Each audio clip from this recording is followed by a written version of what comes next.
30대 초반의 여자입니다. 전 남자친구는 제가 대학을 갓 졸업할 때 만나서 연애했던 남자입니다. 전 남자친구랑은 대학 때부터 원래 알고 지내던 사이였고, 그는 당시에 군대를 다녀와서 대학에 복학해서 다니고 있었고, 저는 대학교를 졸업한 후 처음으로 회사에 취직한 곳이 중소기업이었는데, 회사 대표라는 사람이 글쎄 악덕 사장이었던지라 월급도 제대로 안 주고 밀리던 걸 그때 친구였던 전 남자친구가 해결해준다고 도와주면서 점차 친해지다가 사귀게 되었어요. 그러면서 자기는 공무원 시험을 준비할 거라고 하더군요. 솔직히 저희 학교가 그렇게 좋은 학교도 아닌데 행정고시를 준비한다고 하던 남자친구를 보며 걱정도 참 많이 되었습니다. 자신이 5급 공무원만 되면 저를 호강시켜주고 어쩌고 말하는데 저는 속으로 애초에 그 정도로 공부를 잘했으면 저희 학교가 아니라 서울 소재의 명문대를 가지 않았을까 생각했죠. 아니나 다를까 학교를 졸업하기 전까지 합격을 하겠다던 그 인간은 당연히 떡하니 쉽게 될 일이 없었고 졸업 후에도 그동안 공부한 게 너무 아깝다며 1년만 더하게 자기를 좀 도와달라고 하더군요. 처음 1년은 설득에 넘어갔고 그 다음 1년은 제 앞에서 무릎 꿇고 빌어서 넘어갔습니다. 집에 돈이 아예 없거나 이런 건 아니라서 제가 월급 받은 것 대부분을 남자친구의 교재비 등에 보태줬고 거의 매일같이 남자친구 집을 드나들며 밥 해주고 청소도 제가 대신 하고는 했습니다. 그러던 남자친구가 한다는 소리가 1년만 더 한다고 또 고집 부리길래 저는 더 이상 못한다고 했더니 이번에는 행정고시가 아니라 7급을 보겠다고 하더군요. 4년을 넘게 공부했는데 7급 공무원 하나 못하겠냐고. 진짜 이번 딱 한 번만 믿어달라고 하길래 저 역시 그래 4년이나 했는데 5급은 아니어도 7급은 붙겠지 했어요. 그러면서 공부를 또 하기 시작하는데 자기도 이제는 어느 정도 지치는지 자취방 가면 TV 보고 놀고 있을 때도 많고 뜬금없이 저에게 여행이나 가자고 말하고 이러길래 저는 공부는 잘 되냐고 하니까 전 남자친구는 저에게 걱정 말라고 식은 죽 먹기라고 그냥 공부 안 하고 쳐도 합격 점수 커트라인 넘는다며 자랑스럽게 말하는 그놈의 모습에 저는 안심이 되기는커녕 더욱 불안함이 커지더군요. 그래서 저는 말했습니다.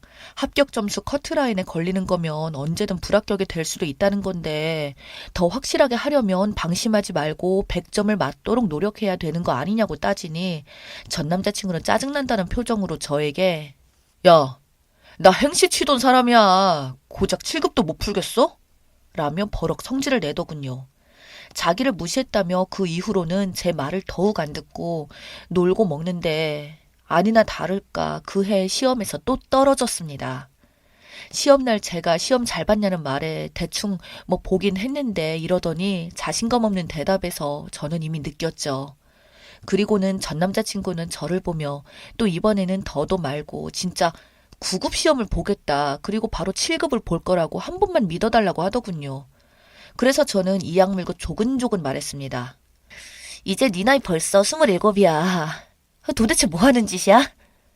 라고 했더니 자기 학원에서는 30 넘어서도 이거 하는 사람들 아직 있다면서 저한테 자기보다 못한 재수생들을 비교하더군요.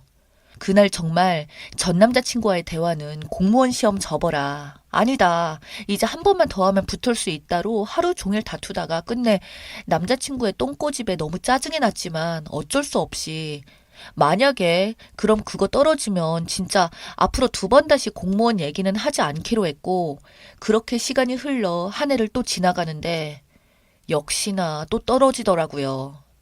그때부터 전 남자친구가 이건 인간이 아니라 그저 허언증 덩어리로 보이기 시작했죠. 솔직히 5급 친다고 1년 공부한 것도 아니고 지금 횟수로만 쳐도 6년 차인데 그 6년 동안 공부한 걸로 9급을 떨어진다면 평생 해도 5급은 죽었다 깨어나도 안 될 놈이었죠. 남자친구가 이제는 모의고사가 몇 점이라는 말도 이제는 안 믿었고 제가 그래서 닥치는 대로 그냥 앞으로 일이나 하라며 소리 지르고 말하니 전 남자친구는 제 눈치를 보며 고작 한다는 일이 28살의 편의점 아르바이트였어요. 그거 도대체 왜 하냐고 하니까 저한테 미안해서 적게라도 돈 벌면서 거기서 앉아있는 시간도 많으니 공부는 계속 할 거라고 하더군요. 그래서 저는 제대로 된 직장을 들어가야지 편의점 아르바이트 하기엔 이젠 나이가 많지 않냐니까 전 남자친구는 돈 벌어서 공부를 계속 하겠다는데 뭐가 문제냐고 했었죠. 그러더니 천운이 있었는지 진짜 어느 정도 실력은 있었는지 그 해에는 9급 공무원 시험에 합격했습니다. 남자친구는 의기양양해서는 저에게 받냐면서 여태까지 자기가 안타깝게도 매번 컨디션이 안 좋았던 거라고 자기가 한다고 하면 무조건 이 정도로 한다고 하면서 9급 붙어놓고는 마치 세상을 다 가진 것처럼 행동을 하기 시작하더군요. 그때부터 회사를 다니던 친구들을 만나서 매일같이 술 마시며 자기야말로 9급에서 시작하지만 7급 시험 보고 다시 5급도 시험 볼 거라며 그냥 시험 운이 안 좋았다고 고작 9급 따위로 만족하지 않을 거라고 말을 하는데 정말 어이가 없더군요. 아무쪼록 그렇게 남자친구가 정식으로 공무원으로 되고 나선 솔직히 저한텐 그동안 고생했지라며 작은 선물이라도 해줄 줄 알았습니다. 그러나 진짜 저한테 10원짜리 하나 주는 것도 아까워하며 자기 월급이 진짜 쥐꼬리만 하다며 무슨 공무원들은 노비도 아니고 뭐라고 하면서 자기는 나보다 더 잘 버니까 이런 말을 하는데 저도 그 부분은 잘 압니다. 9급 공무원 초봉이 진짜 낮다는 것을요. 그래도 여태까지 6년을 넘게 뒷바라지 해주면서 도와준 나한테 큰 건 아니더라도 작은 선물이라도 해줘야 하는 거 아닌가요? 진짜 솔직히 그때는 너무 화가 나더군요. 그때부터 전 남자친구와 별로 사이가 한동안 좋지 못했는데 그 와중에 이 전 남자친구가 글쎄 저 몰래 또 다른 여자가 생겼다는 걸 알게 된 건 몇 달 안 지나서였습니다. 그것도 그 전 남자친구한테가 아니라 그 바람피는 여자한테서 먼저 연락이 왔어요. 저한테 왜 자기 남자친구한테 계속 들러붙냐고 말하던 그 여자. 저는 그게 무슨 소리냐고 했더니 제가 전 남자친구랑 예전에 진즉에 헤어졌었는데 전 남자친구가 공무원에 합격하고 나자 다시 들러붙은 아주 거머리 같은 여자로 말을 해놨더라고요. 저는 정말 어이가 없어서 너는 그걸 어떻게 하냐고 하니까 마음 착한 자기 남자친구가 들러붙는 당신 때문에 힘들어 하길래 자기가 번호를 보고 이렇게 연락을 한 거라네요.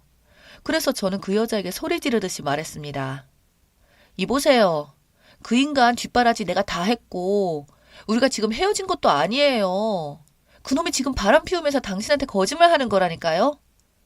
제 말을 듣더니 그게 설령 사실이라고 해도 진즉에 마음 떠난 남자한테 매달리는 게 문제 있는 거 아니냐고 쪽팔린 줄 알라면서 오히려 면박을 주더군요.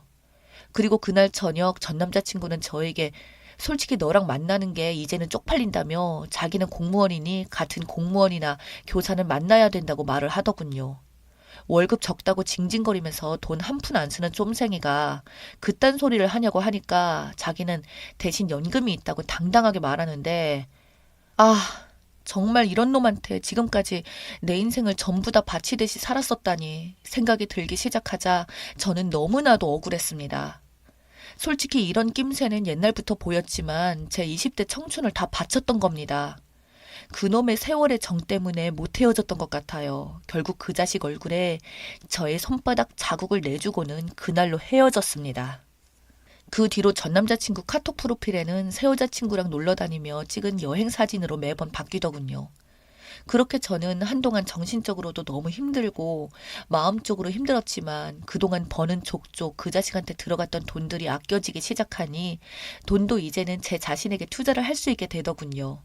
저는 그래서 운동도 하고 사교 모임도 하고 그동안 한 남자의 종처럼 살다가 이제는 저를 위해서 가꾸니 좋은 사람들도 많이 만나게 되었습니다. 정말 찌질하고 쫌생이 같은 전 남자친구와 비교조차 할 수 없는 좋은 사람들을 말이죠. 그렇지만 한 번의 이별이 저에게는 너무나도 큰 상처가 되었는지 저에게 다가오는 남자들과 쉽사리 사귀기는 어렵게 되더군요. 또 저 사람도 나의 겉모습만 보고 다가오는 거면 어떡할까. 내가 이런 남자랑 어울리는 걸까 자격지심도 왔고 상처를 받기 싫어서 정작 중요한 순간에는 숨어버렸습니다. 그런 저를 구해준 게 바로 지금의 남자친구입니다.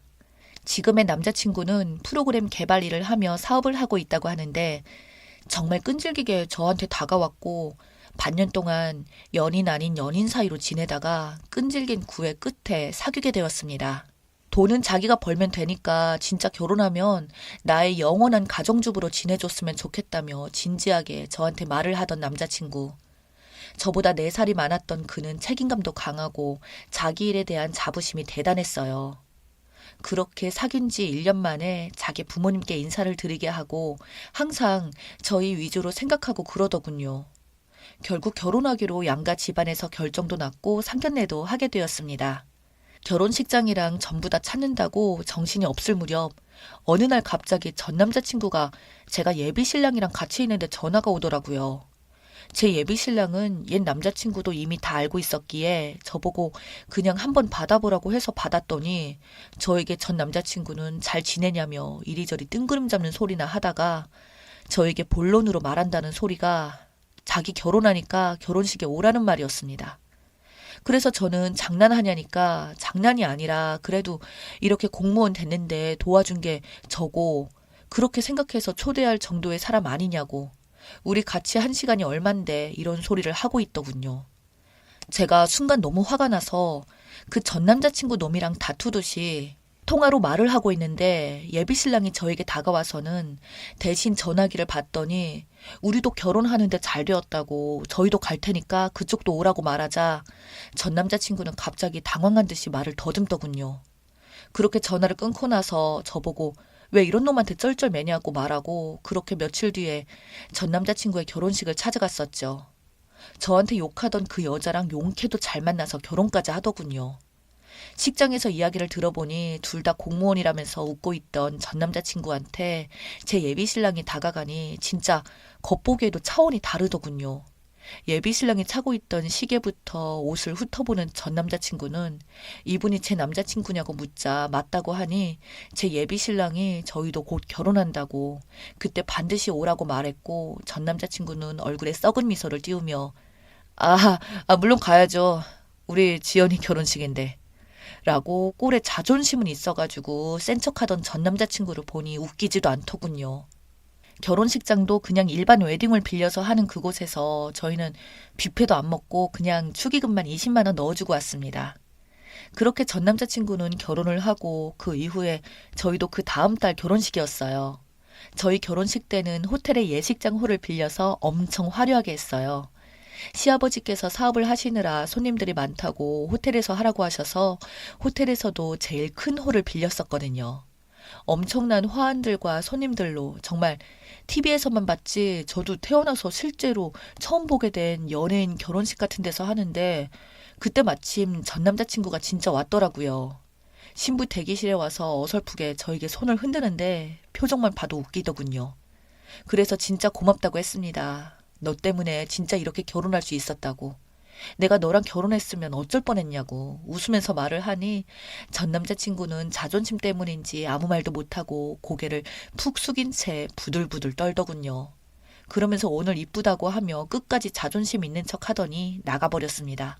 예식을 올릴 때 전 남자친구와 눈이 마주쳤는데 전 남자친구의 묘한 착잡한 표정을 보니 진짜 속이 다 시원하더라고요. 그놈 얼굴 보고 덕분에 결혼식에서 긴장되는 것들도 언제 그랬냐는 듯 말끔히 사라졌습니다.